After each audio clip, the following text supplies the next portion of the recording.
Sudan की बात करेंगे। बता दें कि सूडान के दारफूर में जो हुआ वह सिर्फ एक एयर स्ट्राइक नहीं, यह वैश्विक भू राजनीति की एक खुली दहाड़ है।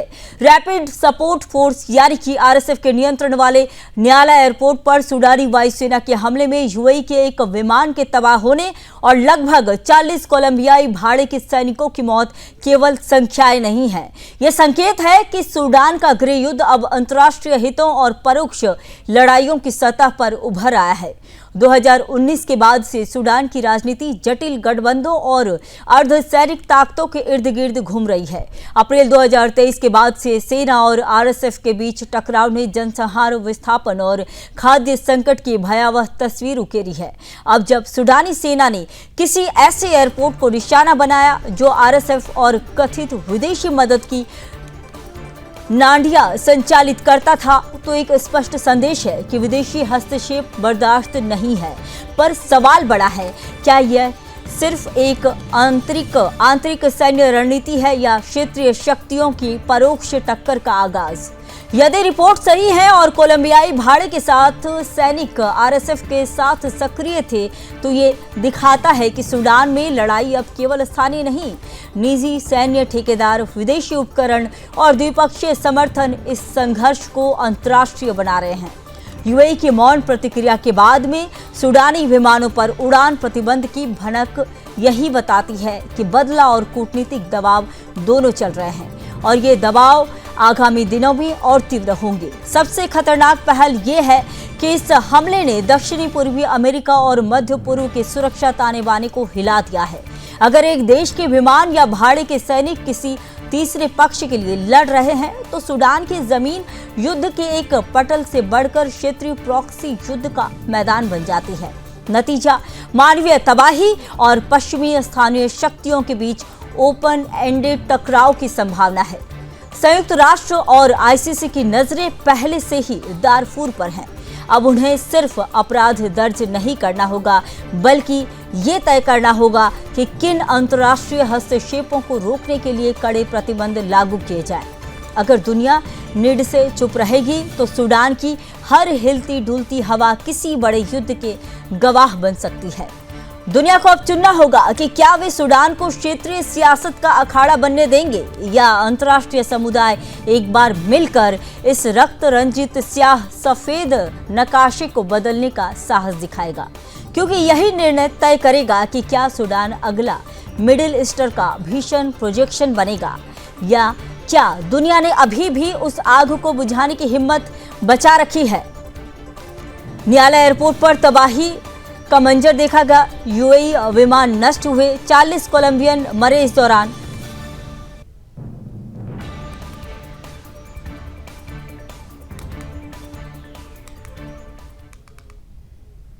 अगली खबर आपको बता दें कि दुनिया की सबसे खतरनाक घड़ी आ चुकी है।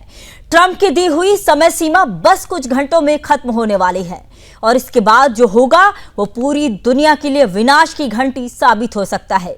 रूस पर कड़े प्रतिबंधों का ऐलान, उसके तेल ढोने वाले शैडो फ्लीट पर हमले और फॉल्स फ्लैग ऑपरेशन का खतरा, सब कुछ एक साथ सिर पर मंडरा रहा है।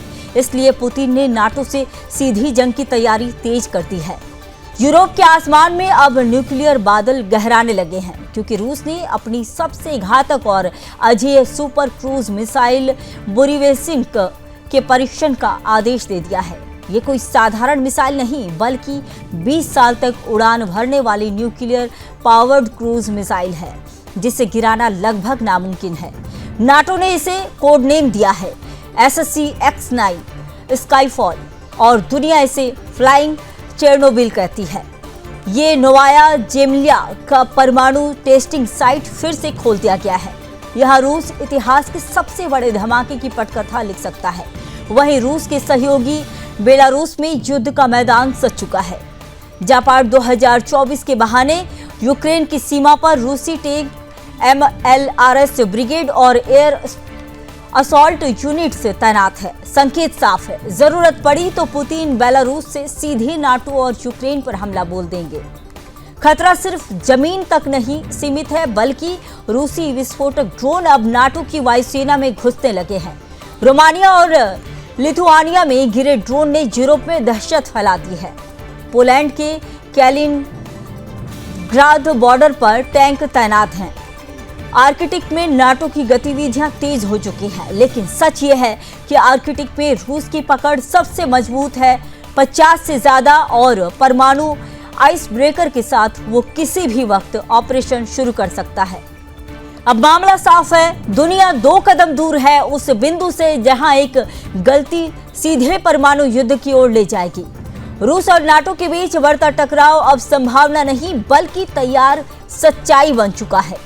यूरोप के लोग बंकर खोजने लगे हैं, अमेरिका सामरिक दबाव बढ़ा रहा है और पुतिन हथियारों के ढेर पर बैठकर सिर्फ सही मौके का इंतजार कर रहे हैं।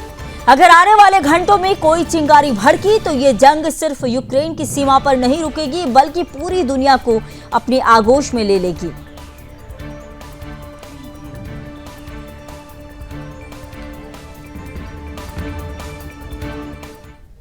खबरों में आगे बढ़ते हैं। बता दें कि मिडिल ईस्ट में एक और भूचाल आने के संकेत मिल रहे हैं। ईरान के सर्वोच्च नेता आयतुल्ला अली खामनेई की सत्ता खतरे में है और इसके पीछे कथित तौर पर इजरायली खुफिया एजेंसी मोसाद का हाथ बताया जा रहा है। इजराइल लंबे समय से ईरान को अपनी सुरक्षा के लिए सबसे बड़ा खतरा मानता है और अब दावा किया जा रहा है कि इस मिशन को अमेरिकी राष्ट्रपति डोनाल्ड ट्रंप की मंजूरी भी मिल चुकी है। जानकारी के मुताबिक आपको बता दें कि खामनेई को सत्ता से हटाने के लिए ईरान में अशांति फैलाने और सरकार को अस्थिर करने का गुप्त अभियान शुरू हो चुका है। इस ऑपरेशन के तहत मोसाद कथित रूप से पाकिस्तान के रास्ते ईरान में हथियारों की खेप भेज रहा है। हाल ही में ईरान के सिस्तान और बलूचिस्तान प्रांत में खुफिया एजेंसियों ने बड़ी मात्रा में हथियार बरामद किए हैं। इनमें से अधिकतर हथियार अमेरिकी निर्मित बताए जा रहे हैं। ईरान के खुफिया मंत्रालय का कहना है कि यह हथियार आतंकी गतिविधियों को हवा देने और शासन परिवर्तन की योजना का हिस्सा थे। अल मायादीन की रिपोर्ट की अगर माने तो अगस्त महीने में ही ईरान की खुफिया टीमों ने 3 अलग अलग छापेमारी में 210 से अधिक सैन्य हथियार जब्त किए। पिछले साल मार्च से अब तक 6 बड़े ऑपरेशन में 1000 से ज्यादा हथियार जब्त किए जा चुके हैं। ईरान का दावा है कि ये सभी हथियार पाकिस्तान के रास्ते आए और इनके पीछे मोसाद से जुड़े नेटवर्क का हाथ है। ईरान और पाकिस्तान की सीमाएं पहले से ही संवेदनशील मानी जाती है। सिस्तान और बलूचिस्तान लंबे समय से तस्करी, आतंकी नेटवर्क और अलगाववादी गतिविधियों का गढ़ रहा है। अब जब हथियारों की ऐसी बड़ी खेप पकड़ी जा रही है तो यह संकेत देता है कि बाहरी ताकतें अंदरूनी विद्रोह को बढ़ाने की कोशिश कर रही है। तेहरान के लिए यह केवल सुरक्षा का सवाल नहीं बल्कि अस्तित्व का भी मुद्दा है। ईरान के IRGS ने इस पर बेहद कड़ा रुख अपनाया है। उनका कहना है कि देश की सुरक्षा और क्षेत्रीय अखंडता को चुनौती देने वालों को ऐसा जवाब दिया जाएगा जिसे वे हमेशा याद रखेंगे। IRGC ने दर्दनाक और निर्णायक कार्रवाई की चेतावनी दी है। इस पूरे घटनाक्रम का व्यापक असर मिडिल ईस्ट की स्थिरता पर पड़ सकता है। अगर खामनेई की सत्ता कमजोर होती है तो उसे सीरिया, लेबनान और यमन जैसे मोर्चों पर ईरान का प्रभाव भी घट सकता है। इससे इजराइल और अमेरिका को रणनीतिक लाभ मिलेगा। वहीं रूस और चीन जैसे देशों के साथ ईरान की साझेदारी भी खतरे में पड़ सकती है। विशेषज्ञ मानते हैं कि अगर यह तख्ता पलट या हत्या की कोशिश सफल होती है तो मिडिल ईस्ट में शक्ति संतुलन पूरी तरह बदल जाएगा। लेकिन अगर ईरान इस साजिश को नाकाम कर देता है तो वह और भी आक्रामक रुख अपना सकता है। उससे इजराइल और अमेरिका के साथ सीधा टकराव बढ़ सकता है। हालात इतने नाजुक हैं कि अगर एक गलत कदम पूरे क्षेत्र को युद्ध की आग में झोंक सकता है।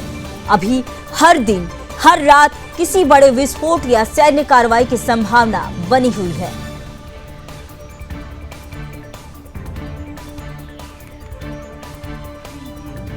चलिए खबरों में अब बात करेंगे चीन की। चीन का मध्य भाग इन दिनों प्रकृति के प्रकोप से जूझ रहा है। हेनान प्रांत का झेंगझोउ शहर मूसलाधार बारिश के बाद ऐसी बाढ़ में डूब चुका है जिसने शहर की धड़कनों को थाम दिया है।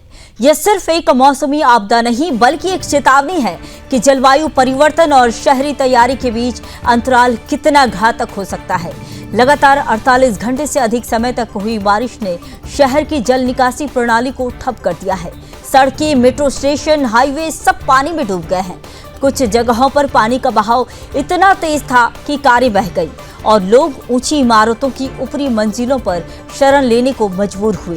प्रशासन ने स्थिति की गंभीरता को देखते हुए लेवल 3 फ्लड इमरजेंसी अलर्ट जारी किया है।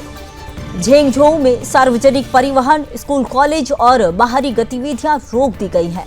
मेट्रो सेवाओं को आंशिक रूप से बंद करना पड़ा है, जिससे लाखों यात्रियों को वैकल्पिक साधनों का सहारा लेना पड़ा। शहर की जीवन रेखा माने जाने वाले रिंग एक्सप्रेस को पूरी तरह बंद कर दिया गया है, क्योंकि वहां पानी का स्तर वाहनों के इंजन तक पहुंच चुका था। स्थानीय बचाव दलों को 24 घंटे तैनात किया गया है। नावों और हाई रिच व्हीकल्स की मदद से लोगों को सुरक्षित स्थानों तक पहुंचाया जा रहा है। प्रशासन ने चेतावनी दी है कि अगले कुछ दिनों में और बारिश हो सकती है, जिससे स्थिति और बिगड़ सकती है। मौसम विभाग की अगर माने तो इस बार की बारिश औसत से कई गुना अधिक है। झेंगझोउ में 2021 की बाढ़ के भयानक दृश्य अब भी लोगों की स्मृति में ताजा है। अब 300 से ज्यादा लोगों की जान चली गई। इस बार भी डर यही है कि यदि पानी का स्तर और बढ़ा तो जनहानि और आर्थिक नुकसान दोनों ही भारी होंगे। बाढ़ का असर सिर्फ स्थानीय नहीं बल्कि राष्ट्रीय स्तर पर भी महसूस किया जा रहा है। झेंगझोउ चीन के परिवहन और लॉजिस्टिक्स नेटवर्क का महत्वपूर्ण केंद्र है। यहाँ से गुजरने वाली रेल और सड़क लाइनों का असर पड़ने से माल और आवश्यक वस्तुओं की आपूर्ति प्रभावित हो रही है। चीन सरकार के लिए ये एक और कठिन परीक्षा है। जलवायु परिवर्तन की वजह से चरम मौसमी घटनाएं अब अधिक बार और अधिक घातक हो रही है। विशेषज्ञ चेतावनी दे रहे हैं कि शहरी बुनियादी ढांचे को तुरंत आधुनिक और जल प्रतिरोधी बनाना होगा, वरना आने वाले वर्षों में यह संकट और गहरा होगा।